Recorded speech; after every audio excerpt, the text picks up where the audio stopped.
ہاں میرے سرکار غوث پاک کا کردار دیکھو، اللہ اکبر، سرکار غوث پاک کے دور میں گویا تھا جس کی آواز بڑی اچھی تھی، اتنی اچھی آواز تھی کہ لوگ اس کو گانا سننے کے لیے بلایا کرتے تھے، وہ گانے گایا کرتا تھا۔ لیکن اب سنو اللہ والوں کے کام کیا ہوتے ہیں، سننا ذرا غور سے اس بات کو، شاید کہ اتر جائے تیرے دل میں میری بات۔ انہوں نے غوث پاک کے دور میں جب اس نے گانا شروع کیا نا، میرے غوث پاک فرماتے ہیں سن تیری بڑی اچھی آواز ہے، گانے نہ گایا کر، اس سے اللہ ناراض ہوتا ہے، کچھ اور نعت پڑھ لیا کر۔ وہ کہنے لگا یار دیکھو تو عبد القادر کو میری کمائی سے جلن ہوتا ہے، میری شہرت سے جلتے ہیں۔ اللہ اکبر، غوث پاک کو اور چوراہے پہ کھڑے ہو کے برائیاں کرنے لگا۔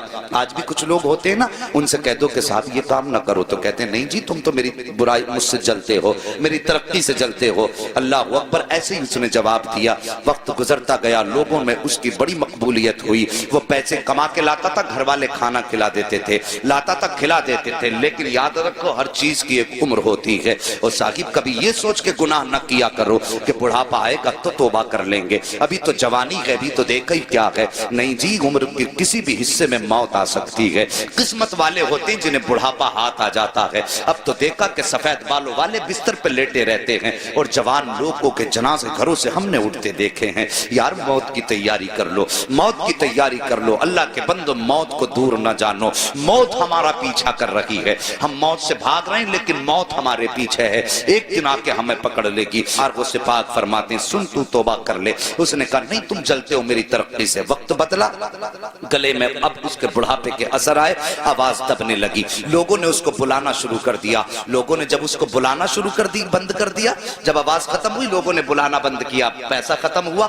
گھر والوں نے کھانا کھلانا بند کیا۔ کچھ دن تک پیسہ رہا، گھر والے کھلاتے رہے، لیکن جب پیسہ بالکل ختم ہوا گھر والوں نے اس کو کھانا دینا بند کر دیا، اپنوں نے منہ لگانا بند کر دیا۔ جب اپنوں نے منہ لگانا بند کر دیا، پھٹے کپڑے ہو گئے، میلا لباس ہو گیا، کوئی کھلاتا نہیں تھا، مکھیاں بدن پہ بھنکنے لگی، کوئی پاس نہیں بیٹھاتا تھا، جا کے قبرستان میں جا کے بیٹھ گیا، سوچنے لگا ایک دن یہیں پہ آنا ہے، ہو سکتا ہے کوئی مجھے کاندھا نہ دے۔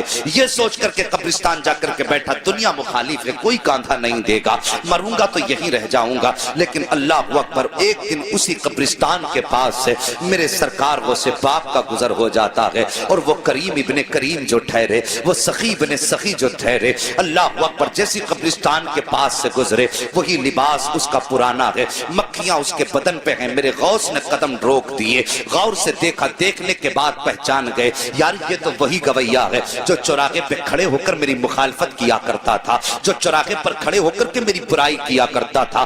آپ گئے، اپنے شاگرد کو بلایا، بلانے کے بعد آپ نے کچھ پیسوں کی تھیلی دی اور اپنے شاگرد کے ہاتھ میں دے کر کے کہا جاؤ قبرستان چلے جاؤ، وہاں پر ایک غریب بیٹھا ہوا ہے، اس کو جا کر کے یہ پیسہ روپیہ جا کر کے دے دو۔ اللہ اکبر، جیسی وہ لے کر کے چلا، غوث پاک فرماتے ہیں نام مت بتانا کس نے دیا ہے ورنہ وہ شرمندہ ہو جائے گا۔ آج اپنی زندگی کا آپ جائزہ لیجئے، اگر زکوٰۃ بانٹتے ہیں تو کیمرے لگا کے بانٹا کرتے ہیں، خیرات تقسیم کرتے ہیں تو کیمرے لگا کے تقسیم کیا کرتے ہیں۔ یار ہم نے کوئی نیکی کی تو اللہ کو دکھانے کے لیے کی یا بندوں کو دکھانے کے لیے کی ہے؟ اگر دنیا کو دکھانے کے لیے کرتے ہو تو یہ نیکی تمہارے منہ پہ مار دی جائے گی، اگر اللہ کو دکھانے کے لیے کر رہے ہو تو پھر کسی کی پرواہ نہ کرو، کوئی دیکھے نہ دیکھے، بس یہ سوچا کرو کہ یا تو خدا دیکھے یا مدینے والا مصطفیٰ دیکھ لے، اور کسی کی غربت کا تماشا نہ اڑایا کرو۔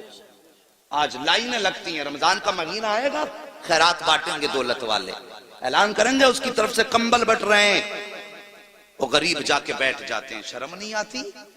انتظار کراتے ہو، آگے بڑھو، وقت بہت کم ہے۔ شاگرد میں کہتا ہوں کوئی بھی کام کرنا ہو اللہ کی رضا کے لیے کیا کرو، ہمیں مرنا ہے، بس یہ یاد رکھو، ہمیں حسنین کے نانا کو منہ دکھانا ہے، مولا علی کا بھی سامنا کرنا ہے، صاحب ان کا سامنا کرنا ہے، کس منہ سے سامنا کرنا یہ تجھے اور مجھے سوچنا پڑے گا۔ سرکار غوث پاک فرماتے ہیں جا کے اسے بتانا مت کس نے دیا ہے۔ یہ آیا مرید لے کر کے، آنے کے بعد قبرستان میں اسی غریب کے ہاتھ میں جا کے جب تھیلی رکھی نا، اس نے یوں چہرہ اٹھایا اور دیکھ کے آنکھ میں آنسو آ گئے، کہنے لگا یار یہ تو بتا دے، پورے شہر کے اندر کسی نے مجھے منہ تک نہیں لگایا، کوئی مجھے ایک وقت کا کھانا دینے تیار نہیں ہے، یہ بتا یہ اتنا اتنا احسان کس نے کر دیا ہے؟ کون ہے اتنا مہربان جو مجھ سے اتنا پیار کرتا ہے؟ شاگرد کہتا ہے مجھے دینے کا حکم ہے، بتانے کا حکم نہیں دیا گیا ہے۔ یہ کہہ کے شاگرد جب چلنے لگا اس نے کہا ٹھہر مجھے پتا ہے۔ اللہ اکبر، جیسی وہ واپس آیا ہے وہ مرید شاگرد آ گیا، سرکار غوث پاک پڑھانے میں مصروف ہیں۔ جب واپس آیا تو آ کر کے وہی فقیر بھکاری دروازے پہ کھڑا ہو گیا۔ میرے غوث اپنی جگہ سے اٹھ کے کھڑے ہو گئے۔ ہاں ہاں، یہ آئینہ ہے آج کے پیروں کے لیے جن کے پاس غریبوں سے ملنے کا ٹائم نہیں ہوتا ہے، ان پیروں کے لیے جو امیروں کے یہاں پہ صبح و شام گزارا کرتے ہیں۔ غریب دروازے پہ آئے تو اسے ٹائم دے کے ٹال دیا کرتے ہیں، تجھے جمعرات میں آنا، تجھے پیر میں آنا ہے۔ امیر آ جائے تو آئیے استقبال کیا جاتا ہے۔ یار شرم کرو، تم کتنے بھی بڑے پیر ہو جاؤ، غوث پاک سے بڑے پیر نہیں ہو سکتے ہو۔ اخلاق دیکھو میرے غوث پاک کا۔ جیسے یہ غریب دروازے پر آیا ہے، آ کر کے میرے غوث نے دیکھا کھڑا ہے، اٹھ کے اپنی جگہ سے کھڑے ہو گئے اور فرماتے بتا اب بھی کچھ کمی رہ گئی ہے؟ اتنا سندا تھا، آنکھوں میں آنسو آئے، ہچکی بھر کے رونا شروع کر دیتا ہے۔ میرے غوث اپنی جگہ سے چلے ہیں، چلنے کے بعد اس کے پاس جا کے کھڑے ہو گئے۔